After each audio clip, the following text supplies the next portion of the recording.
اور پاکستان کے خلاف کام کر رہی ہے اور ان کے اوپر بین لگنی چاہیے. اس طرح کی باتیں ہو رہی ہیں کہ یہ تو اب کھل کر سامنے آ گیا. اور اللہ بلا سب سے پہلا کوسچن، جو میجر کوسچن میرے اور آپ کے ذہن میں آنا چاہیے وہ یہ کہ کیا حمود الرحمان کمیشن عمران خان نے بنایا تھا؟ اور بھائی پاکستان کے اندر ایک بڑا واقعہ ہوا، پاکستان کا ایک لخت اس سے کٹ کر دوسری طرف چلا گیا. اس کے اوپر پاکستان کی عدالتی تاریخ میں ایک کمیشن بنا تھا.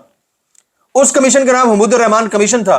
اس کمیشن نے ایک رپورٹ بنائی جو آج تک پبلک نہیں ہو سکی تھی. اس رپورٹ کو پبلک کیا ہے تو اس کا قصوروار عمران خان ہو گیا. اس کے اوپر تو صحافیوں کو تالیاں بجانی چاہیے کہ یار کسی نے کر دی ہے، پبلک کر دی ہے. تو کیا یہ اچھا پہلا سوال یہ کہ کیا وہ کمیشن عمران خان نے بنایا تھا؟ نہیں، وہ ایک واقعہ ہوا، اس کے اوپر پاکستان کی تاریخ میں کمیشن بنایا گیا جنرل جائیہ اور مجیب الرحمان کے معاملات کے اوپر. اس کمیشن نے ایک رپورٹ تیار کی. اچھا کیا وہ رپورٹ عمران خان کے حامیوں کے توسط سے ان کے اوپر انفلوئنس ڈال کر تیار کی گئی کمیشن کے اراکین کے اوپر؟ نہیں، وہ رپورٹ تیار کی گئی کمیشن کے لوگوں کی جانب سے جو کہ سرکاری افسران تھے، ججز تھے. انہوں نے وہ رپورٹ تیار کی اور پھر تاریخ میں کبھی پبلک ہو نہ پائی، ہوئی بھی تو اس کے مضمرات سامنے تک نہ پہنچ پائے. اچھا اب عمران خان نے کیا کیا؟ انہوں نے اس کمیشن کو تیار کر کے سچ اور جھوٹ کے درمیان کمیشن کی رپورٹ کو پبلک کر کے سچ اور جھوٹ کے درمیان جو ہے وہ فرق کو آشکار کیا ہے. اچھا وہ جو رپورٹ پبلک ہوئی ہے وہ آلریڈی بھی موجود ہے، اس کو اردو میں اس کے مضمرات کو عام فہم لینگویج میں لوگوں تک پہنچانے کی کوشش کی. اس میں مسئلہ کیا کیا ہے عمران خان نے بھائی؟ کیا مسئلہ کیا جس کے اوپر طلعت حسین صاحب سے لے کر پتہ نہیں کس تک نے واویلا نہیں مچا دیا ہے؟ اب میں اسی کی طرف آ جاتا ہوں کہ کون کون اس کے اوپر کیا کیا بول رہا ہے. صابر شاکر صاحب نے ایک ٹویٹ کیا ہوا ہے، وہ اس چھٹی کے نوٹیفیکیشن کے لے کر جو ہے نا انہوں نے نوٹیفیکیشن شیئر کیا ہے اور اس کے اوپر ٹویٹ کیا ہوا ہے. وہ کہتے ہیں کہ کل عدالتیں بند رہیں گی، یوم تکبیر پر چیف جسٹس کے حکم پر نوٹیفیکیشن جاری. اچھا میں پھر یہ کہہ دوں کہ جس میں وہ دیکھ رہا تھا ڈی سیلیبریشن اور ڈیکلریشن کے سپیلنگ غلط تھے، وہ کہیں فوٹو شاپ ڈی نہ ہو، اس کو بھی چیک کر لیجئے کہ جو میرے سامنے آیا میں آپ کے سامنے رکھ دیا. اچھا جی عمران ریاض خان نے ایک ٹویٹ کیا ہوا ہے، بلاول بھٹو صاحب کے ٹویٹ کو کوٹ ٹویٹ کر کے انہوں نے کیا ہوا. بلاول بھٹو نے ٹویٹ کیا ہوا تھا، پورے پاکستان سے چیخیں آ رہی ہیں کہ بجلی مہنگی، گیس مہنگی، پیٹرول مہنگا، غریب کے سر پر نہ چھت، نہ پیٹ میں روٹی، نہ تن پہ کپڑا، یہ چیخیں اور دھاڑیں بدل رہی ہیں اور دھاڑ آپ کی حکومت گرا دے گی. تو پھر اس کے اوپر عمران ریاض خان نے کوٹ ٹویٹ کیا ہوا ہے، پھر جناب کی جھولی میں اقتدار ڈال دیا گیا اور یادداشت کھو سی گئی. بس یہ وہ ملک ہے جس کے اندر 2 منٹ کے اندر آپ کا جو پلڑا ہے وہ بدل جاتا ہے کیونکہ آپ کا مزاج بدل جاتا ہے. سردار لطیف کھوسا کا سٹیٹمنٹ ہے، وہ کہتے ہیں غدار وہ تھے جنہوں نے آدھا ملک گما دیا. یہی حمود الرحمان کمیشن رپورٹ کے اوپر، غدار وہ تھے جنہوں نے آدھا ملک گما دیا صرف اس لیے کہ وہ عوامی مینڈیٹ کو تسلیم نہیں کرنا چاہتے تھے. بدترین عسکری شکست تھی بغیر گولی چلائے. سردار لطیف خان کھوسا. اچھا اب سید طلعت حسین صاحب نے ایک ٹویٹ کیا ہوا ہے، میں ہلا اس کے اوپر.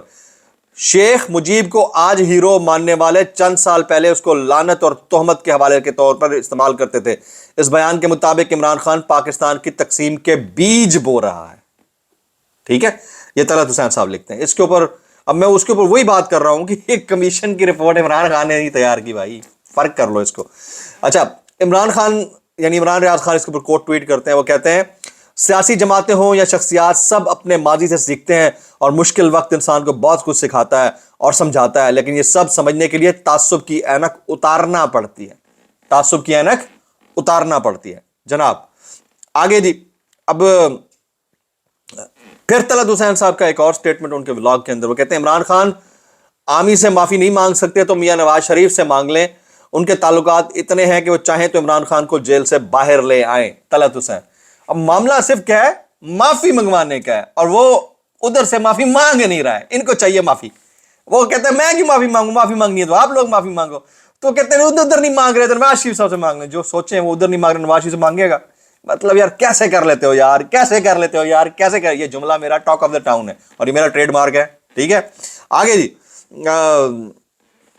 رانا ثناء اللہ صاحب انہوں نے ایک سٹیٹمنٹ دیا. وہ کہتے ہیں قائد اعظم کے بعد نواز شریف نے مسلم لیگ کو سب سے زیادہ مقبول بنا دی. سر آپ کی مہربانی ہے، آپ نے قائد اعظم کو ان کا جو واقعتاً ان کا کریڈٹ تھا وہ ان کو آپ نے دے دیا، ورنہ آپ کا بس چلتا تو آپ وہ والا کریڈٹ بن میاں نواز شریف صاحب کی جھولی میں ڈال دیتے اور ان کو اسکپ کر رہے. نواز شریف سب کچھ ہے، آپ کے بس کی بات ہے نا بھائی جان. تو اب یہ مجبوری تھی آپ کی ایک، ظاہر آپ ہسٹری کو اتنا تو ڈسٹارٹ نہیں کر سکتے، لیکن یہ آپ کی بڑی مہربانی ہے، آپ کی ذرا نوازی ہے، آپ کے کثرت نفسی سے کام لیا بھائی جان۔ اس کے اوپر طارق متین صاحب ہمارا والا مقبول جملہ لکھتے ہیں، وہ لکھتے ہیں یار کیسے کر لیتے ہیں، طرح تھوڑا گھما پھرا کے سمجھ لیں نا، اچھا یہ ہوتا ہے، چلتا ہے ٹاک آف دا ٹاؤن ایسے ہوا کرتے ہیں۔ اچھا جی، صابر شاکر صاحب کیا کہتے ہیں وہ میں آپ کے سامنے رکھتا ہوں۔ وہ کہتے ہیں نہ ایمرجنسی لگے گی نہ مارشل لاء، یہ محض گیدڑ بھبکیاں ہیں۔ یاد دہانی کے لیے 3 نومبر 2007 کی ایمرجنسی لگانے والوں کا انجام ضرور ذہن میں رہنا چاہیے۔ یہ دھمکیاں عدلیہ کو ڈرانے کے لیے دی جا رہی ہیں جن کا منفی نتیجہ نکلے گا۔ حبیب اکرم، مقبولیت سے قبولیت نہیں تو پھر آئین میں قبولیت لکھ دینا، مسئلہ کیا ہے؟ یس، کہاں لکھا آئین میں ایکسیپٹنس؟ آئین میں تو پاپولیرٹی کے تذکرہ ہے، جو پبلک جس کو لائک کرے گی اس کا تذکرہ ہے۔ Very right. اچھا اب یہ ذرا نا سب سے امپورٹنٹ بیان ہے کیسے کر لیتے ہو یار میں، یہ ہے فیصل واڈا کا۔ وہ کہتے ہیں تاریخ کی تاریخی حقیقت یہ بتاتی ہے، تاریخ کی تاریخی حقیقت یہ بتاتی ہے کہ تاریخ پہ پہلے نہ کوئی آیا تھا، نہ اب یہ آئے گا، نہ وہ آئے گا۔ تاریخ پر تاریخ، میرے خیال سے جو 29 تاریخ کو 3 بڑی شخصیات کو جسٹس محسن اختر کیانی صاحب نے طلب کر رکھا ہے، ان 3 بڑی شخصیات میں سے ایک بڑی شخصیت کے نہ آنے کے حوالے سے انہوں نے کہہ دیا، اور یہ کہہ دیا کہ تاریخ پہ تاریخ ملے گی۔ تو میرے خیال میں یہ ٹیسٹ کیس بھی ہے ہماری معزز عدلیہ کے لیے بھی، اور ایسے لوگوں کی میں تو داد دیتا ہوں بھائی، ان کے پاس یہ تو ہم کانسٹیٹیوشن کی بات کرتے ہیں، ہم رول آف لاء کی بات کرتے ہیں، اور ہم ایسے لوگوں کو بھی سنتے ہیں اور ان کو ٹی وی پر بیٹھا ہوا دیکھتے ہیں، تو بس یہ ہماری ماتی ماری گئی ہے۔ اچھا، حسن نثار صاحب نے نا ایک بڑی زبردست بات کہہ ڈالی ہے۔ حسن نثار صاحب نے کہہ دیا ہے کہ یہ جو گورنمنٹ ہے نا، اس کو پتہ نہیں کہ چل کیا رہا ہے، اس کو کس پیرائے میں انہوں نے لکھا ہے، ذرا سنیے گا۔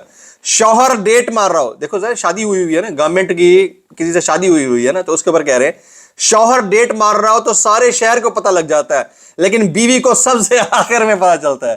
یعنی یہ جو اچانک چھٹی کرنے والے ہیں نا، ان کی اپنی اچانک چھٹی ہو جانی ہے، ان کو پتہ نہیں چلنا۔ سمجھ رہے ہیں آپ بات کو؟ یہ بڑی اندر کی، اور حسن نثار صاحب بڑے ویل انفارمڈ جرنلسٹ ہیں، انہوں نے جو بات جہاں پر ماری ہے نا، اس کو سمجھنے کی ضرورت ہے۔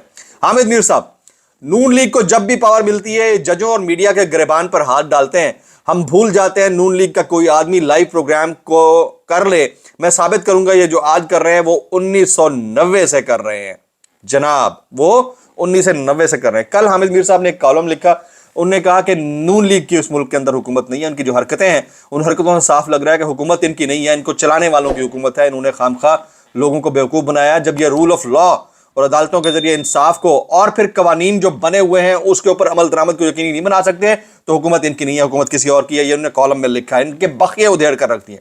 رانا ثناء اللہ صاحب سنیے، رانا ثناء اللہ صاحب، عمران خان ایک حقیقت ہے، اور لیکن ان کو اپنی باتوں سے تھوڑا سا لچک دکھاتے ہوئے مذاکرات پہ آنا چاہیے۔ رانا ثناء اللہ کیسے کر لیتے ہو یار، منت، کوئی کہہ رہا ہے معافی مانگو، کوئی کہہ رہا ہے مذاکرات کر لو، بس منتیں کر رہے ہیں، وہ نہیں مان رہا۔ آگے حامد میر صاحب، انہوں نے ایک بڑی اندر کی بات کہی، وہ کہتے ہیں علی امین گنڈا پور کی انقلابی زلفیں ہیں، انہوں نے یہ زلفیں کاٹ کر بھی دیکھ لیا۔ علی امین گنڈا پور صاحب کی، حامد میر کہتے ہیں علی امین گنڈا پور صاحب کی انقلابی زلفیں ہیں، انہوں نے یہ زلفیں کاٹ کر دیکھ بھی لیا، لیکن یہ دوبارہ اپنی اصل جگہ پر واپس آ چکی ہیں، اور تحریک انصاف وہیں کھڑی ہے جہاں کل بھی کھڑی تھی۔ اس کا مطلب یہ ہے کہ انہوں نے آشکار کر دیا سسٹم کو، اور یہ بتانا چاہ رہے ہیں کہ حالات کیا ہیں، اور جو لوگوں کو نظر آ رہا ہے وہ نہیں ہے، اور جو نظر نہیں آ رہا وہ ہے۔ تو اس کو سمجھیں ذرا۔ اور یہ مقبول جان صاحب کی جو ولاگ تھی، اس کا جو تھم نیل ہے، وہ تھم نیل میں آپ کے سامنے رکھتا ہوں، وہ لکھتے ہیں اسٹیبلشمنٹ کی پسپائی کا آغاز، ہفتہ بہت اہم ہے اگر 3 روزہ سوگ نہ ہوا تو۔ عارف حمید بھٹی صاحب سنیے گا، عارف حمید بھٹی صاحب کہتے ہیں وطن عزیز میں ہو کیا رہا ہے؟ 9 اپریل 2022 کو ملک کے وزیراعظم کو گھر بھیجنے کے لیے رات 12 بجے عدالتیں کھل جاتی ہیں اور جیل وین آ جاتی ہے، جبکہ 28 مئی کو عمران خان کی ضمانت کا امکان ہو تو عدالتوں سمیت ملک میں چھٹی کا اعلان کر دیتے ہو، ثابت نہیں کر سکتے تو جھوٹے مقدمات بناتے کیوں ہو؟ کیا کریں، لیکن سسٹم ہے جی۔ عارف حمید بھٹی صاحب ایک اور بات کرتے ہیں، وہ کہتے ہیں اہم عہدوں پر تعیناتیوں کے لیے مشاورت شروع کر دی گئی ہے، بڑی تبدیلیوں کے بعد بھی سیاسی استحکام کے آثار نظر نہیں آ رہے، بہتری کے لیے قانون کی حکمرانی یقینی بنانا ہوگی۔ لیٹس سی، قانون کی حکمرانی شیخ کیسے کر لیتے ہو یار حکمرانوں۔ شیخ وقاص اکرم صاحب، چھوٹا بھائی جنرل ریٹائر قمر جاوید باجوہ کے حق میں تقاریر کرتا ہے، بڑے بھائی صاحب انقلابی بن کر ان کے خلاف تقریریں کرتے ہیں، یہ کیا دوغلا پن ہے سر؟ یہ دوغلستان، ٹھر کمانستان، ٹھیک ہے، دوغلستان، ڈنڈستان، کیا کر سکتے ہیں۔ صابر شاکر صاحب،